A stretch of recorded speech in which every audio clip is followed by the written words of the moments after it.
Ladies and gentlemen, Assalamu alaikum, welcome. Today we have interview with my supervisor, Dr. Muhammad Rabani bin Bustami. I am Muqtada Abiyad. I am a PhD student in University Science Malaysia in Center for Policy Research and International Studies. Today we talk about methodology because this is very important topic to talk with that, and also I want to translate that to Arabic. This is active, or this is interview for my people to Iraq, and also for my people to Arabic nations, and also for all around the world. So today now we will start with my supervisor, Dr. Muhammad Rabani bin Bustami. Assalamu alaikum, Doctor. Walaikum assalam, Dullah. Thank you for this opportunity. Welcome, thank you. Okay. First of all, Doctor, we need to introduce yourself for people. You can? Sure. I introduce myself. Yes. Okay. What is it? My name is Muhammad Ribani Bustami. Which camera am I looking at? Right here, that camera, right. My name is Muhammad Ribani bin Bustami. I'm a faculty member, also a researcher at the Center for Policy Research and International Studies. It is the research center that is focused mainly in social sciences, and it's also the oldest research center, social science research center in Malaysia. My background is in sociology mainly. My undergraduate was in first degree is from Purdue University, United States, West Lafayette, and then University of Wisconsin, my master's, and then my PhD in London School of Economics and Political Science in London, and I'm now teaching research methodology for all non-science postgraduate students in University of Science Malaysia. Aside from that, I also research on issues regarding ethnic communities, particularly in the Malay archipelago, also known as Nusantara, migrants, migration, and corporate social responsibility, on foresight, future studies, and religious pluralism. Very nice. So, Doctor, when I came here to Malaysia, and this is university and this is center, and when I meet with you many times, and we will start my thesis with you, I found this is the first difference between Iraqi sociology or Arabic sociology, and between sociology here is the methodology. As you know, the methodology is very important because it's fundamental for research, or cornerstone to research. So, the methodology in Iraq and in Arab, I think, is they use the classic methodology, but here is the update methodology. Why? Because we study here in this university. This is a global university. This university has communicate with the universities around the world. So for this reason, they use update methodology. So today we need to talk about that. So what kind of research method strategies here in the center? Okay, let me share with you my take on research methodology first, as a general concept of research methodology. Research methodology is a very broad topic, and it's actually there's actually a weakness of a topic because of the breadth and depth of research methodology and the relevance of research methodology in basically all fields of social sciences. Now, what does it mean? It means that it has a variety of paradigms, right? And methodology, you'll find there are different conventions in different fields. So in the management, economics will employ different type or approach of methodology. Management will do it differently. Psychology might do it differently. Education might do it differently. Sociology, political science might share a lot of commonalities, but there are also differences. Even within the normal social science, anthropology, sociology also will have some differences. Although right now there are overlaps between the methodology. You find that, and then the communication, the School of Arts, School of Fine Arts, right, or faculty, or whichever term you use, right, they have their own conventions, right, of methodology, and different methods are being used. Not only that, they have different standards of what is considered good, what is not considered good. What is the standard that a particular research must have, or must at least have, right? So you might hear research and development as a methodology, which is weird for some other fields in social sciences, might not be weird for some fields, right?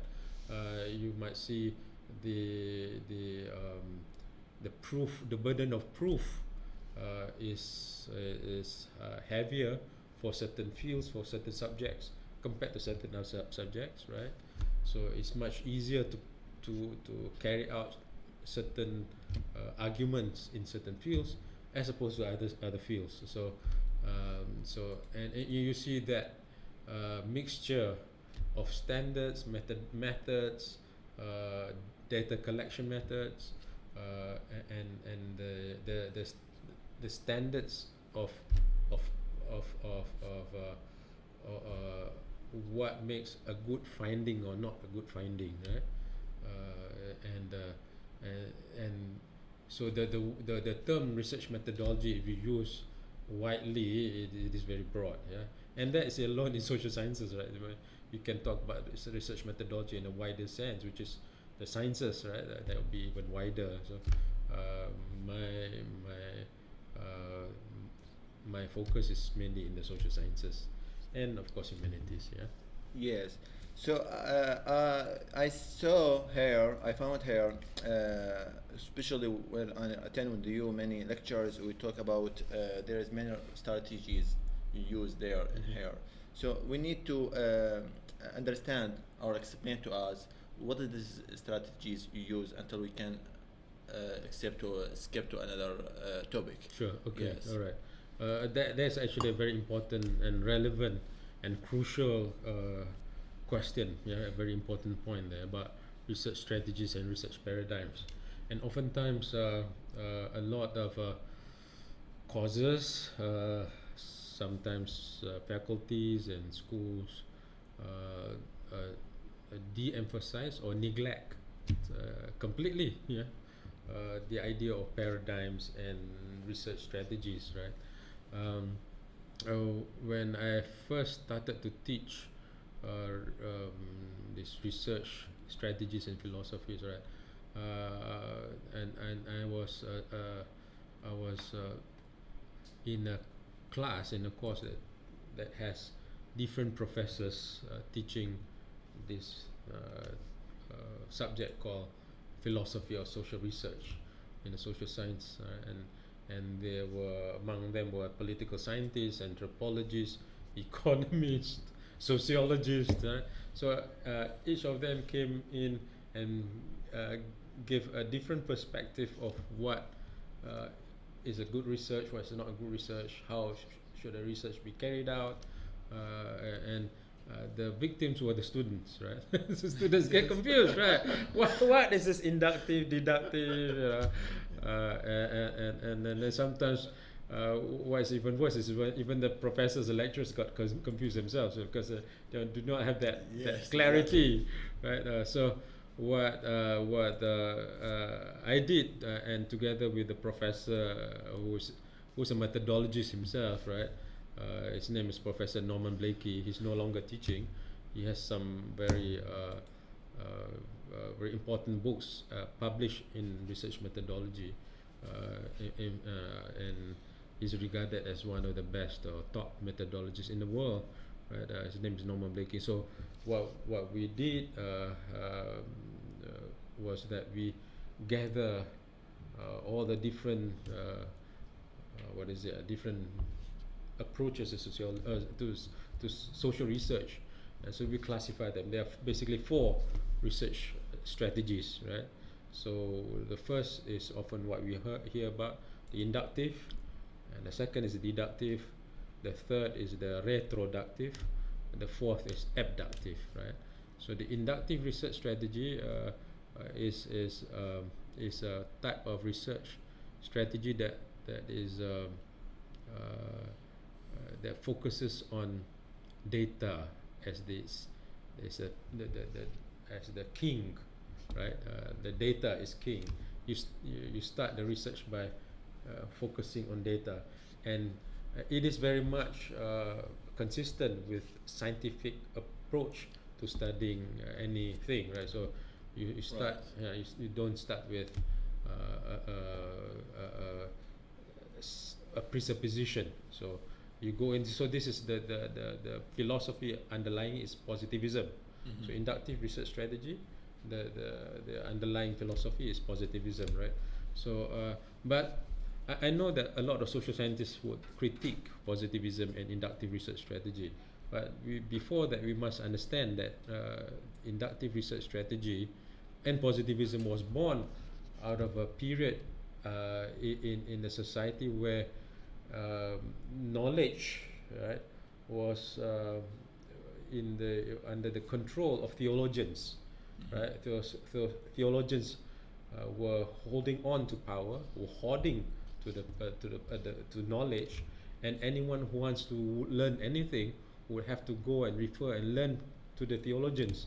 So these religious people were interpreting knowledge, and the assumption is if you want to understand the world, you must understand the world through our eyes, through our interpretation of the world, right? And at that time, there were also scholars, and the scholars are themselves they are not atheists, they are Christians themselves, right? But they say, well, there's another system of knowing besides the the revealed knowledge through scriptures and sacred writings and divine revelations from dreams from God and all that, right? And God speaks to us in different ways as well, not just through the scriptures, not through sacred texts, but through the world, like, through environment. We can study the logic of God, the thoughts of God, through understanding the world, right? Right. So if we understand the laws of the universe, right, like the law of gravity, the law of action and reaction, we can understand God's thoughts, right?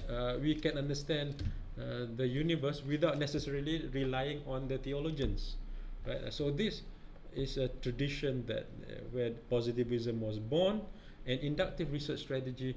That is the primacy of observation, right? They put a lot of emphasis on data. So anything that is not observable is not a scientific object.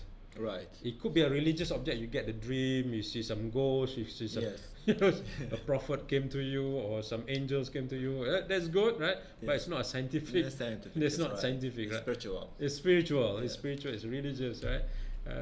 And understand that they are not that the scientists, right? The scholars are atheists. They are not against religion in that sense, right?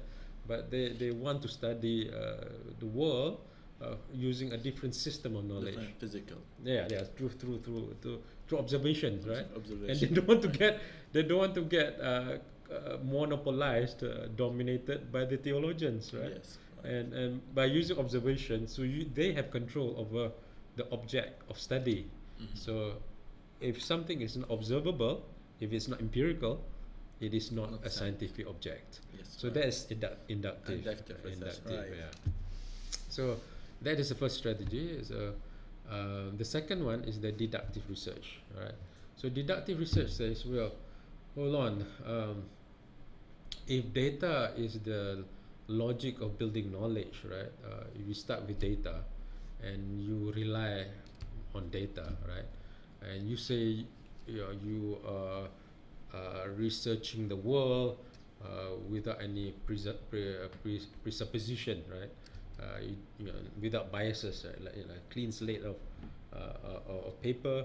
You go and collect whatever data, just like the CSI, the criminal criminal scene investigators, right? Collect all the data, and the data will lead you to the truth, so to say, right?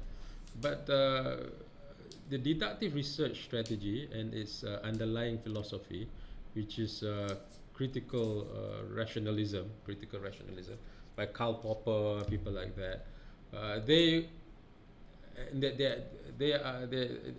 are critical to orthodoxies, to orthodox thinking, to dogma, right? So they argue, this school of thought argue, the critical rationalism argue that if we seek to find certain things, we'll find it, right? And we are only guided by that thinking, by that paradigm. And oftentimes people in the East being referring to the communist bloc, right, would find justification to their ideology. People in the West, right, the free marketeers, will find truth according to what they believe is the truth. All right. So the idea of social scientists, the idea of researchers, is not to affirm theories, but to challenge theories, right? And so if inductive research strategy and the positivist, they want to know the ultimate truth, the laws of universe, right? The laws, you cannot shake these laws. These are truth. The deductive research strategy approach and the critical rationalists say we can never know the truth. We can come closer and closer to the truth. We can never know the ultimate truth, right? So the method is to falsify, to reject false theories, to question, to be critical of existing established theories and knowledge, right? So we do not believe in communism, we do not believe in capitalism per se, but we test the idea, we test the theory by collecting data to test the theory. So the purpose of social scientists is to falsify the untruth, to reject false theories, false knowledge, to the point that whenever you eliminate the other false theories, right, you are coming closer and closer to the truth, because what you have is tentatively true, right, until it's proven false. So it is not an arrogant approach to understanding reality. It is humble approach, and it is critical approach. So for them, if the inductive research says an object that cannot be observed is not a scientific object, for them a theory that cannot be falsified is not a scientific theory. So for them the science is in the logic of disproving the theory. So if you say you come up with a theory and theory cannot be disproved, and that's not a scientific theory, it can be some other theory, right? It's not a scientific theory. So the test of a good science, a good theory, is whether the theory can be disproved using data. So you come up with data to disprove the theory.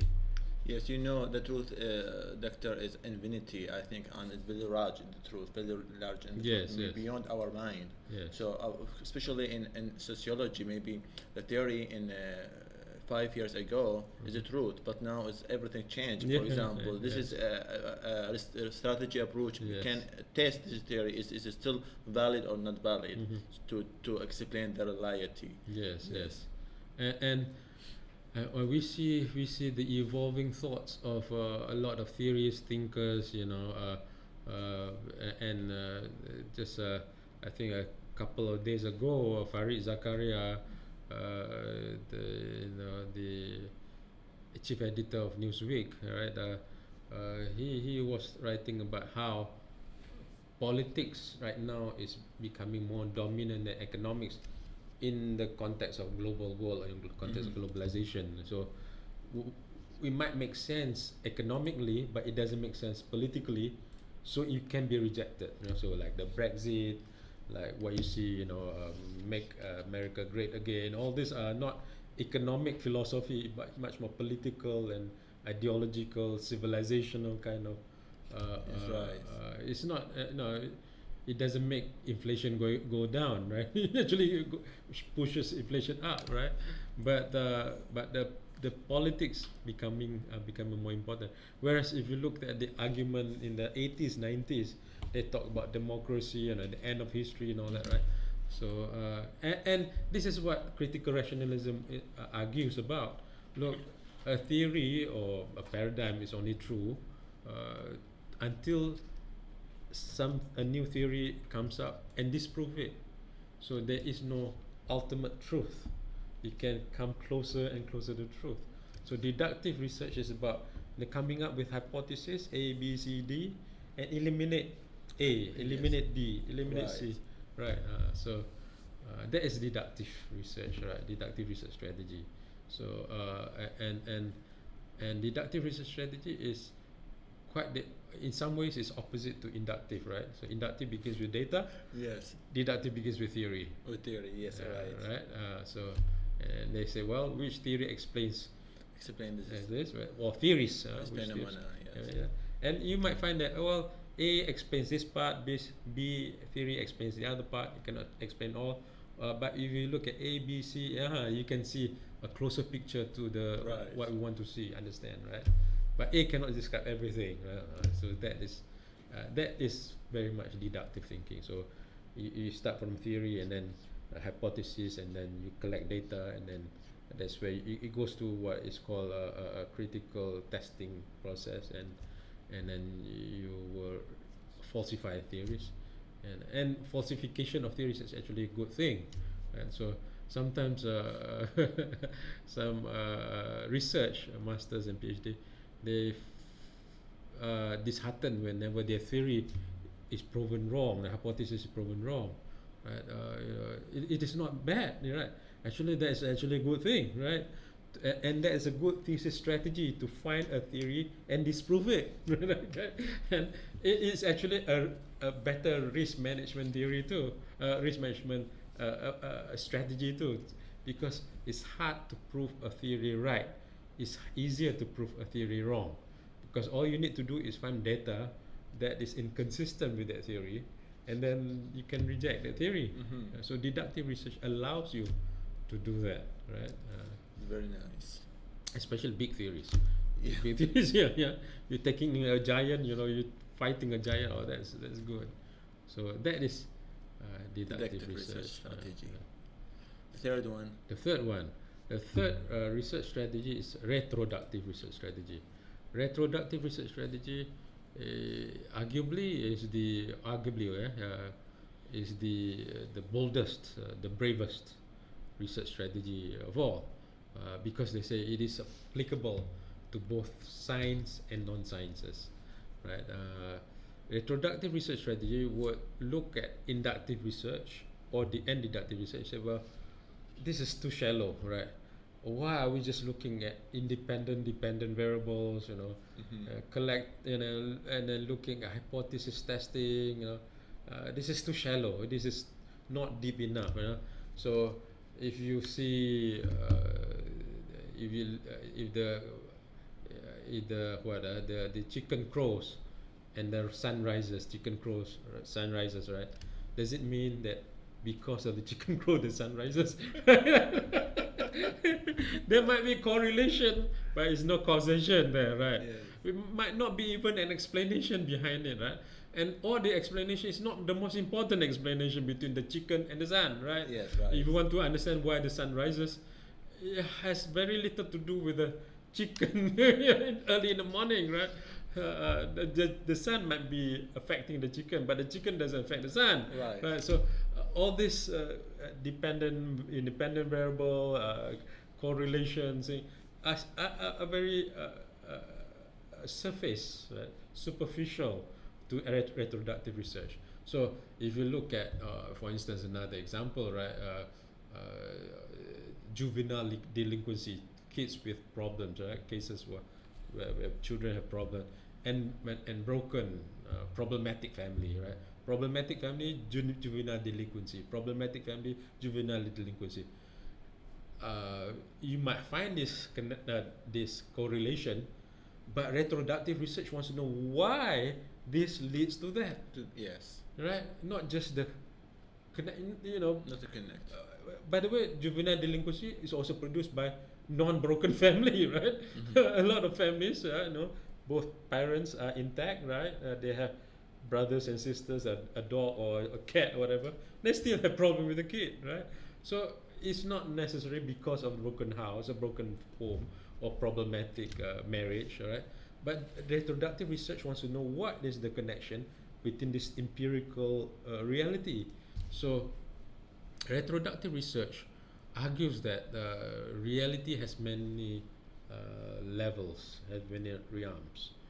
And for inductive, deductive, they would tend to look at empirical level, the empirical reality, right? And yet, retroductive research strategy would say, well, there are three levels of reality: the empirical, the actual, and the real, right? So, let me give you an example. Yeah. Not the argument is that not everything that exists can be seen. This sounds a bit mystical, right? Not now. Retroductive research strategy would argue even further than that. Many, right, of causes of social reality are not seen. You cannot see it, right? But you got to prove the existence of it.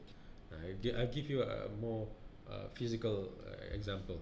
Now, who has seen magnet, right? Magnet, you know what magnet is, the one Yes. that attracts other steel, right? The magnet. Yes. But who has seen the power of magnet? Right. No one has seen the power of magnet, right? Right. What we see whenever you put a magnet and a paper clip goes to it, right? We see the manifestation of the power, not the power itself. We can only see the manifestation of the power. So the power exists, right? Exists, but we cannot see it. We cannot see it. Yes. So you put a magnet there. We say, the magnet has power. Well, for the people who study empirical level, they cannot see that. They don't. They might say, well, what is that? There's no proof of that, right? Yes. But at the reality of the real reality, it exists. The power exists. Just like veto power, right? Who has seen veto power? No one has seen veto power. But you've seen veto power being exercised? Yes. Exercise. Yes, right. yes. Often I think Dr. Haim say we cannot see the society. We just see the individuals. That's right. That's right. But right. the society consists from the traditions and customs and values. Yes, We yes. can feel Yes, that yes. for this practice we practice Yes, that. yes. And to affirm that, what Anthony Giddens will say, well, from his structuration theory is, structure doesn't exist. It only exists in the minds of the people. Right. And in books, people write about in memories, right? Where is structure? You cannot touch structure. Yes, right. But structure exists with actions. With action. You reproduce structures, Yes, right? Certain right. patriarchal structures or whatever structure you want. But it only exists through the actions, right? When the action stops, the structure stops, right? Another example. Let me give you another biological example. Photosynthesis. Who has seen photosynthesis, right? Yes. The process by which plants produce energy and grow and who has seen photosynthesis? No one has seen this is photosynthesis. No one's seen it, right? But scientists can assemble the process of photosynthesis and to show how water is being absorbed, the solar energy. And they see the result. And they see the result, Yes. right? There's chlorophyll, from the leaf, they turn energy, solar into chemical energy and all that, right? It is the process cannot be seen, but the process exists, right? So,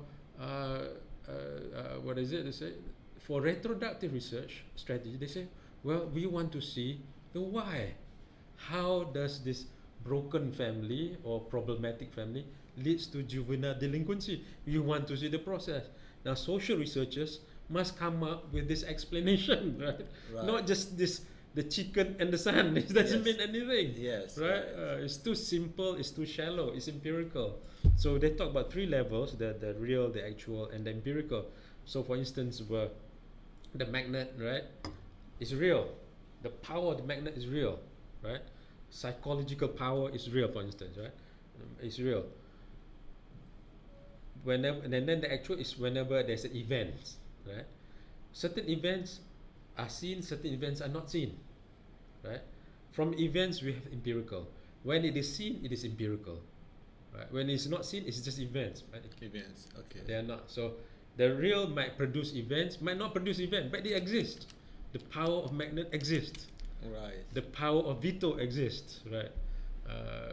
And the veto might be exercised in one way or another, or the power of the what do you call it? The Security Council, the 5 core, there, they might exercise their power, right? Sometimes the events of their power, they might not call it veto power, but they exercise through there might be events, but we do not know the events, but they exist, right? But sometimes the empirical power exists, right? So whenever the Security Council come up with something to condemn Israel against Palestinian, US will use its veto power to stop the condemnation of Right. Israel, right? Yes. So you see, it's being exercised. You see the empirical, right? So veto power is being exercised. It is seen. It's been documented, right? But there are different ways of exercising United States power besides veto power, right? So they actually have power, right? For the retroductive research strategy is for them, if inductive starts with data, deductive starts with theory. Retroductive say it doesn't matter where you start, data or Yes. data or theory, right? It doesn't matter as long as you build a model to explain this why. Why? Independent varietal, independent varietal. That's right, Yeah, that's right. the relationship. The relationship, the process, Yes, process. the what is called the generative mechanism. Yes. What generates this reality? We see the surface, the empirical, right? Yes. The paper clip coming to the magnet, right? We just see that, right? But why, Yes. that is the explanation there. Explanation. And we see the tree grows, but why? That is the social researchers. That is the aim of social research, to explain the why, and to come up with the process, and to explain the generative mechanism underlying the process, right? Very nice. Okay. So let me give you another example of social example. Okay. Okay. Now, if I'm not sure in Iraq you have traffic jams, but in Malaysia you do have Yes, traffic of jams. course we have. In KL especially, in KL we have traffic jams. If people think, right, let's avoid the traffic jam, right? So we should not go. What is it? When the office office hours is up to 5 o'clock, right? 5 o'clock, you don't go home yet. You go home at 6 o'clock, so you avoid the traffic jam, right? Yes. So avoid the traffic jams, because 5 o'clock there'll be traffic, so you go back at 6 o'clock, right? Now, if everyone thinks that way, at 6 o'clock there'll be traffic jam, right? And that's what happened to KL, right? You have 5 o'clock there's traffic, 6 o'clock there's traffic, 7 o'clock there's also traffic there, because there are a group of people thinking there's to avoid the traffic, they go later. And because a lot of people think that way, you create traffic during that time, right? Now, how do you prove that? Because the thinking about avoiding the traffic is unseen. It's in the minds of the people. Right. Right. And that's what we talk about, the real. So in retroductive research strategy, it's about how do you demonstrate the real? How do you come up with a model to explain this process where people, have this thinking about, I want to avoid the 5 o'clock traffic, though I go back 6 o'clock. So you come up, well, they might have survey questions, you might have observation, you might have interviews. You got to construct this reality, this explanation about why traffic jam occurs at 6 o'clock or at 7 o'clock. 7 o'clock. So that's how retroductive. I'm giving a simple example Yes, there. thank you. Right? Yes. And of course, traffic jam is not just about the psychology of the people, it's about the road structure, road, yes, road the structure. number of the cars, Yes. the traffic lights, and a combination of things, right? The public transport, so whether it rains or not. Yes, of course, the researcher should take the comprehensive Yes, observation yes, observed about this yes. Phenomena. Phenomena. Yes, yeah. right. So, Doctor, the fourth one. The fourth one. So, so the first one inductive, second one is deductive, the third one is retroductive, and the third retroductive, the philosophy underlying it is scientific realism. Scientific realism. Second one is critical rationalism, and the third one is scientific realism. Realism because they want to look at the real, yes. right? Yeah, it's scientific, right? It doesn't run away from science. It wants to look at real, but reality exists in three spheres. No, and that's the power, the strength of it. So abductive research say, well, abductive research comes from the word abduct, meaning to capture, to kidnap, yeah, to kidnap somebody. So abductive research strategy, the assumption about the world, assumption about social reality is that social reality is a social construction, right? Social reality is a social construction. So if I want to understand the chair, right, why is this chair constructed this way? I go and ask the person who manufactured the chair. I go and ask the carpenter behind the chair, right? Yes. Rather than theorize what is this chair about, to analyze I just go and ask the carpenter, right? The carpenter will tell you, or the chair maker will tell you, well, I built the chair this way because it is much more stable this way. I use plastic because plastic is not as expensive as mahogany wood, I use this material because this material is more lasting, right? I design it this way so it's for office use, it's not for home use, I design it this way so that you can sit at the table, not a resting chair, and so the whole meanings and the practice, the underlying interpretation of the social action is is owned and constructed by the social actors. So if you want to understand social reality, you go and ask social actors, right? It's simply put. So abductive research says the entry to understand the social world is through the eyes of the social actors. So we do not start with data, we do not start with theory, or we do not start with data or theory like retroductive. We start with the social actors. Let them define what the relevant data is. Let them define what the relevant theory is. Right? So you might have certain conceptions, certain theories about why the chair is like this, and then you collect data about the chair. The data is because of this, because it fits into my theory. Whereas it's different from the theory of the social actors who created the social reality. So, for instance, now this is I was following this war between Russia and Ukraine and China in between, right? China seemed to be taking a much more at first neutral and then distancing itself from Russia. But then why is China taking that stand, right? Why is Russia not like the rest of the world, against Russia? Why is like that? Well, China has a lot of experiences with the United States, Yes. not pleasant experiences. So, as they see it, right, interfering with their, the country's politics, internal Right. issues. They have Taiwan there as well. Mhm. They have Hong Kong there as well, right? Although Hong Kong and Taiwan is slightly different from Ukraine, because Hong Kong and Taiwan were part of China and is being promised to be part of China and all that. This is a different story, right? But there are similarities, commonalities there, right? And China has been practicing the idea of among the veto powers, right? They are among the country that is most often to take that to abstain. They don't oppose, they don't support, they abstain. They abstain.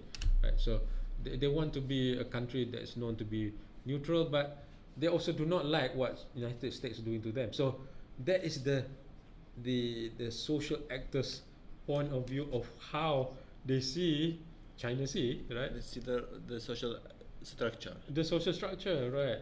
So and had it been not United States, for instance, I don't know, take another country that's defending Ukraine, more Sweden, right? Sweden come in and help Ukraine. Maybe China will respond differently. Yes, okay, right? Because Sweden has not been interfering with China, right?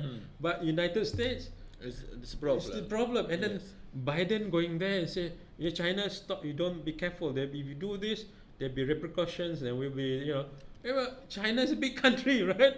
They're a sovereign country. You don't speak to a big sovereign, economic, rich country that way, maybe, right?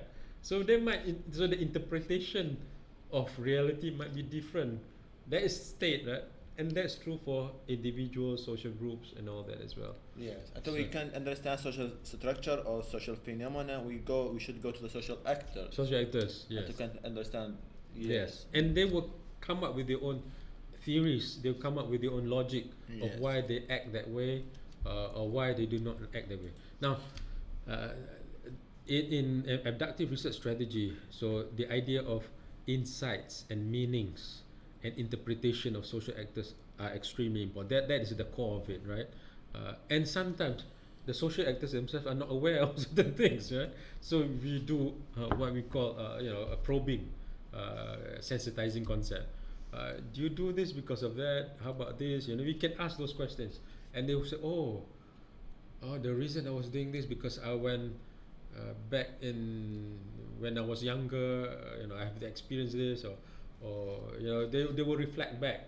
So if they do not have the present consciousness, the social researcher will have to dig and get to the consciousness, and then by understanding the consciousness of the social actors, and there might be more than one consciousness, so there might be more than one typology of social actors or social actors paradigm, right?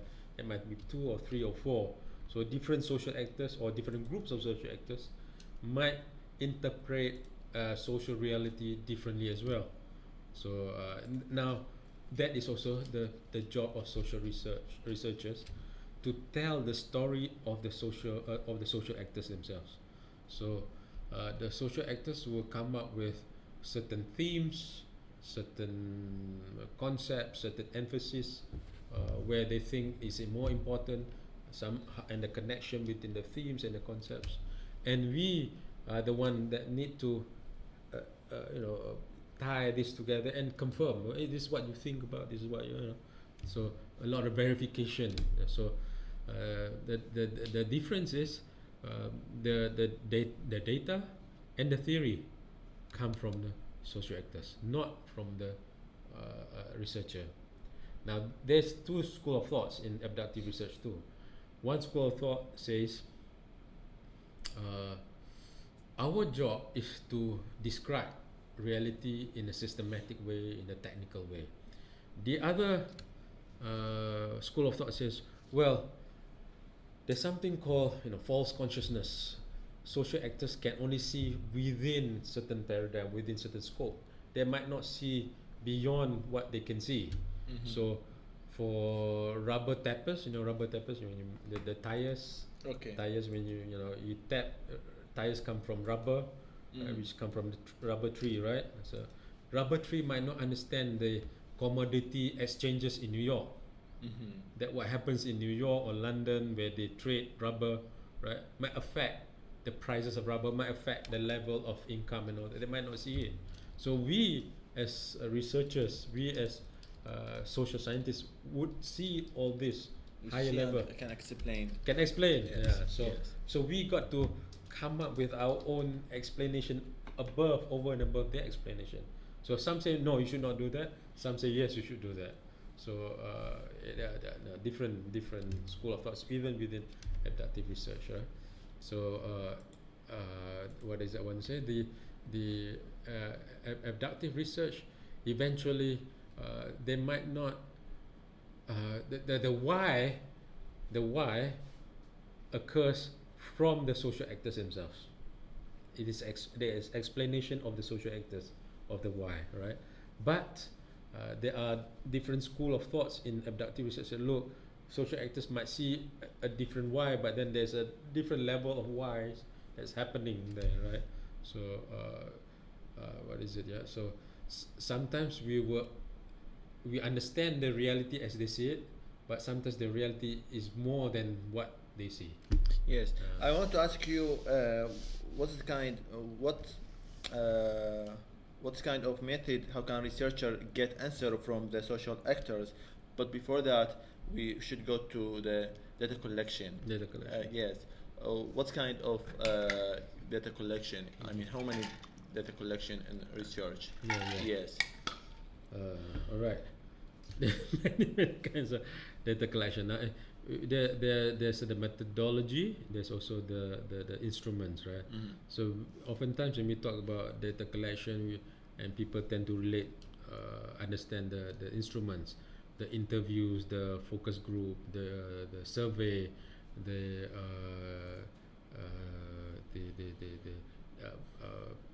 primary data, the secondary data, the observation, participant observation, non-participant observation, the text analysis, right? So these are these are mainly the instruments, right? Or field research, right? These are the instruments. So not to confuse with the methodology, but the methodology itself. So the instruments are often different or can be used in different combination under different methodology, right? But then there's a research strategy, and then there's a methodology, yes, and right. then there's instruments. Right. Yes. So instrument is at the very end. Yes. So what happens if I may take you want some coffee? No, okay, thank you. There's no sugar though. Okay. What happens is many theses, not many, some theses, right? I see people jump straight from what they call quantitative, qualitative, straight to instruments. Okay. So I'm doing qualitative, I'm using interview, and then interestingly, and they will talk about some software at the end. It could be SPSS, it could be Envivo, it could be Atlas if it's qualitative, right? So and it's Systat, which is the older one. So yeah, you note all these things, but then in the process of higher level research, namely PhD research, we want to see a level of thinking that is higher. That's why it's called PhD. It's philosophy or doctorate, right? Doctorate philosophy, right? It's doctorate philosophy. So the philosophy part is in the research strategy, is in the philosophy, right? So people tend to skip that one, and do not emphasize that one, and sadly, the level of understanding of research is limited because they do not understand that, right? So when we talk about data collection, if we start with research strategy, right? Inductive research, for instance, right? Certainly, they cannot run away from collecting, direct collection of data. And direct collection of data, depending what data they're collecting, right? It could be observation, right? It could be from interview. It could be from survey. It could be from the case. Case study is an interesting. We'll get to that. Case study can be, many things in it. It could be text analysis, right? So these are instruments under inductive research. But before we talk about the instruments itself, I've kind of prepared some slides here about the qualitative research. Certain seven types of qualitative research. But before even I talk about qualitative research, 7 types of qualitative research, we will need to understand that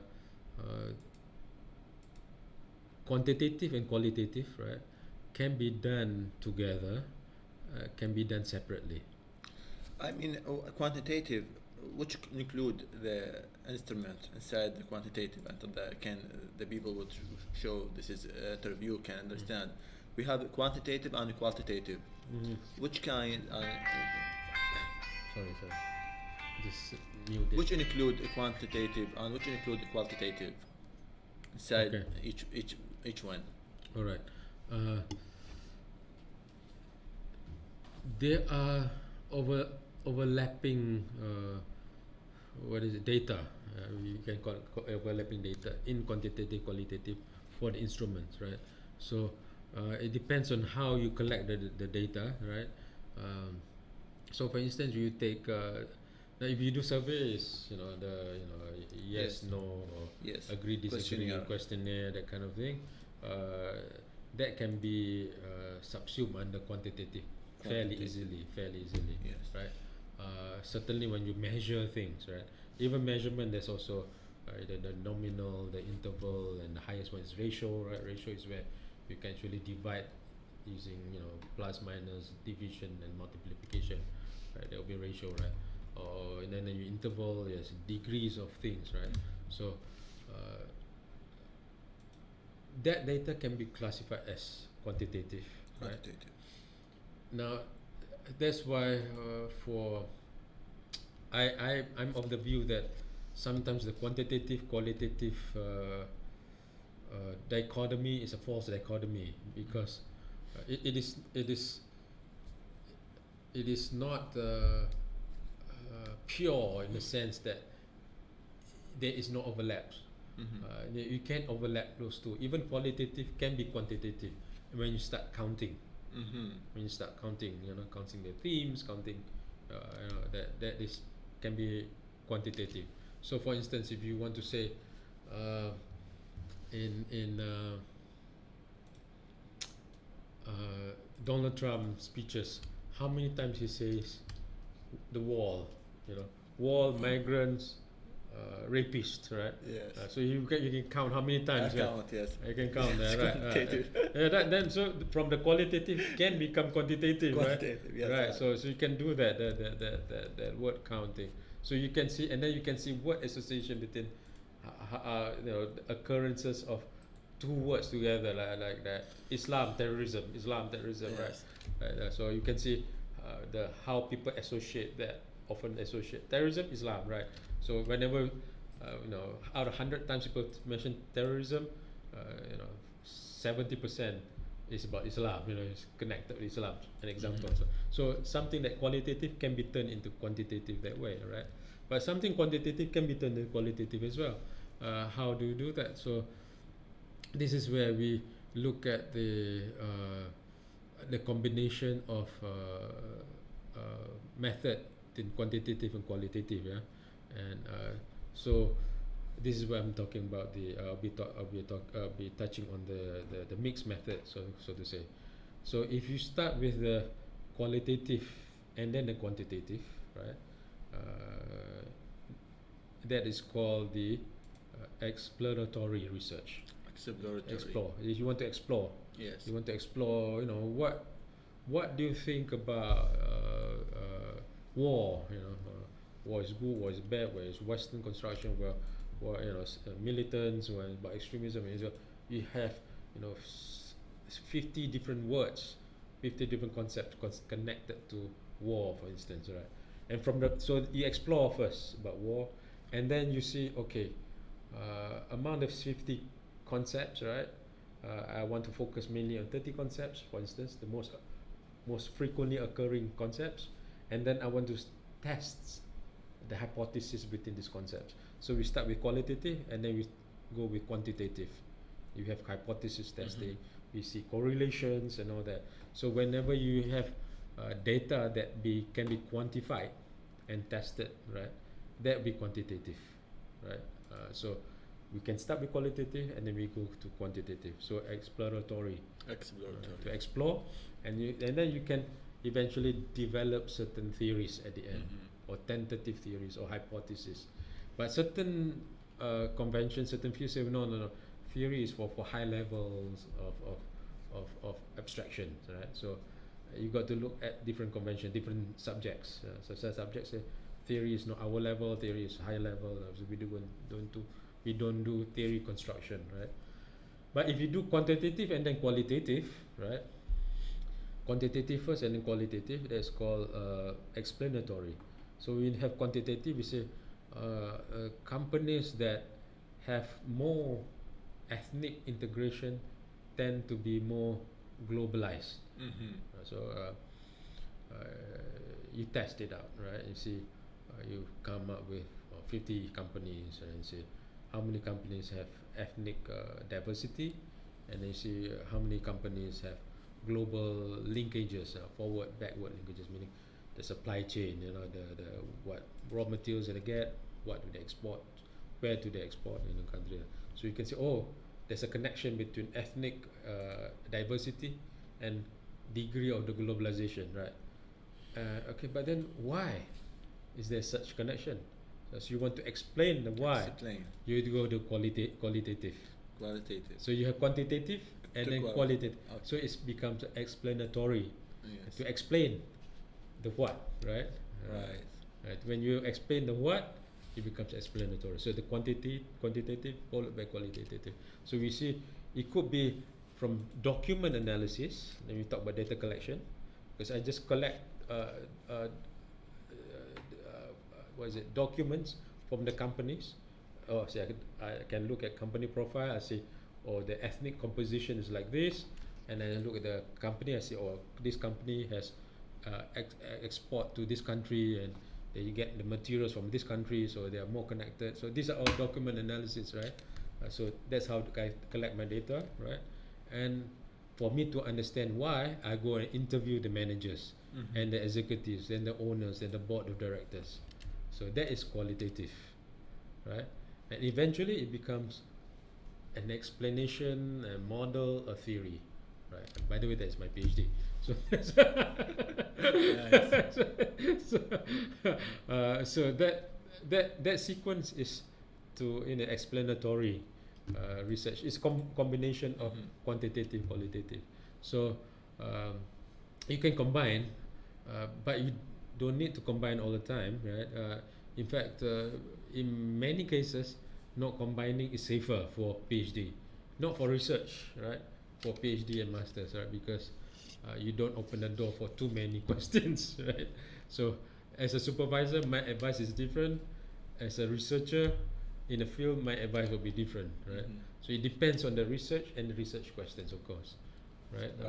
So the quantitative research now related in the survey, questionnaire, digital data, document analysis, and otherwise. But document analysis could be qualitative too. Yes. You see, I mean, depends on what you want to extract from it. Right. That's why I said certain in the instrument can lead to this and that too. So the dichotomy is not a very clear dichotomy. Yes. Otherwise, interview or observation or text analysis, all this is qualitative. Quantitative. Quantitative. Qualitative. Yes. Because interview will get unless you ask the interview question is asking, how many times you do this? How many times? Yes. It's very close. It's very close. Yes, very close. Depending so on I return to my question. If I about the abductive research strategy, we said we should go to social actors until we can explain the social structure.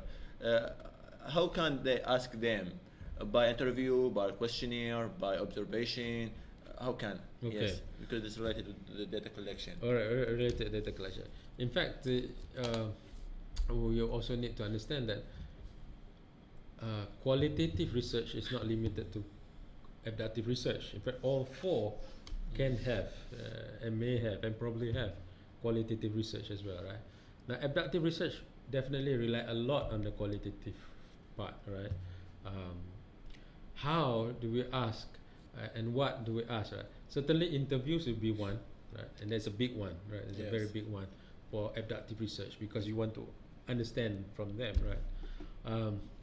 Arguably, observation is another one, but observation must be followed by interviews.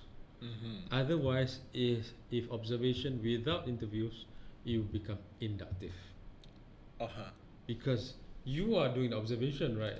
Right. The researcher is doing observation, right? Yes. So you are collecting the data from your eyes. Yes. You would think that this data is relevant, that data is not relevant, but maybe for the social actors, you might say, well, you will collect what they're doing, but the social actors are looking at the sky, the moon, they're looking at the movement of the sun, they say, so the moon, the sun, the sky, the wind have relevance to what they're doing, maybe because certain things they're doing are done because of certain movement of the sun, the sky.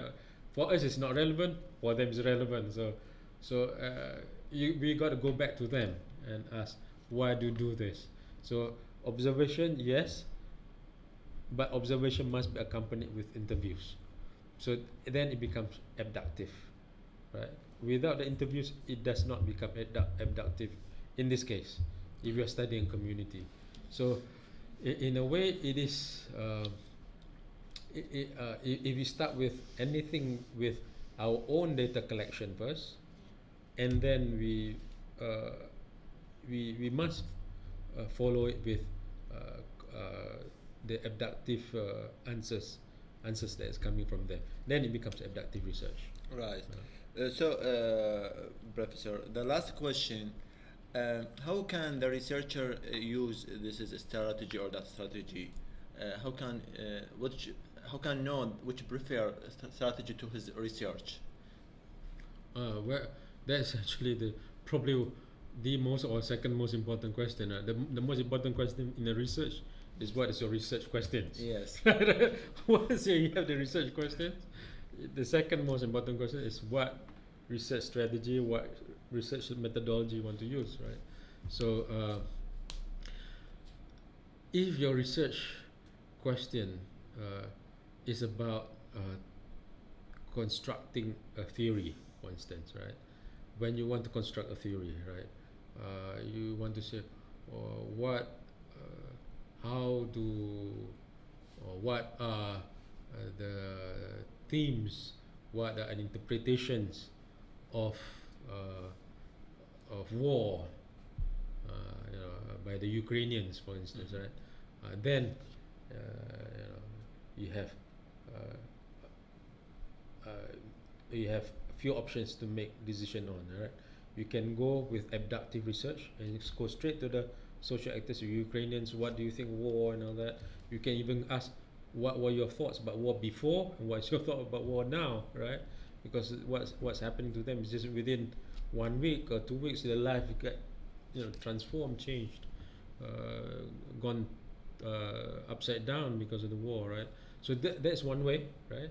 So if that's what you want, or you can say, you want to see what is the interpretation of Ukrainians of interpretation of war by Ukrainians, but you want based on that is reflected in their social media.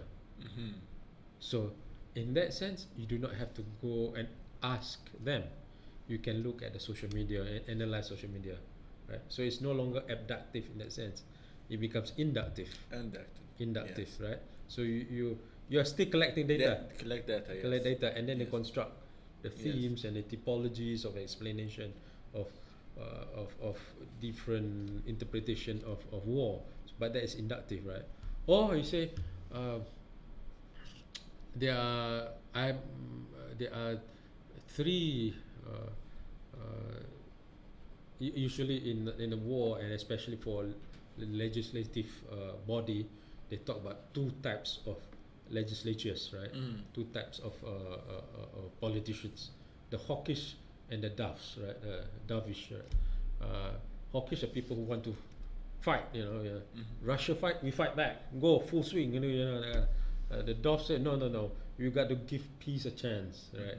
So that's two typology of war mindset, right? So we have a theory about war mindset. That is a deductive. So you want to see, are they more towards the peace loving? Are they more towards war, right? So the Iranian thing, the Iranian nuclear talks, right? Yes. There's a Senator Cheney, the daughter, if I'm not mistaken, of Dick Cheney. The woman, she's hawkish. She says we should not talk to Iran about nuclear war right now. But she's a Republican. But there's a Democrat said, well, this is the time to talk to Iranian about, Yes. because we must talk about Yes. the nuclear war. And also, there's two types of thinking. So Two vision. Yes. two visions. So we can do a deductive. You see, or Ukrainians tend to be this type or that type. This type. Yes. Right. We can test them. You can test them. Right? Or you'd be interesting to see, I want to study, pre and post. So we can see, we can group them. There's the Ukrainians who are hawkish pre and post, or they are peace-loving pre and then become warriors post. And then you can come up with typologies of that as well. So that's deductive, right? But the retroductive will say, okay, why did they become, warriors and start? The women are willing to fight. They want to find the explanation of why that is the situation right now. Why do they want to go to war? Why are they willing to die? Why that is the explanation. So the researcher, he used any strategy depend on his questions. Depend on research question. Research question. All research is about answering research questions. Yes. Yeah, and then choosing the right, that you asked us now, choosing the right research methodology.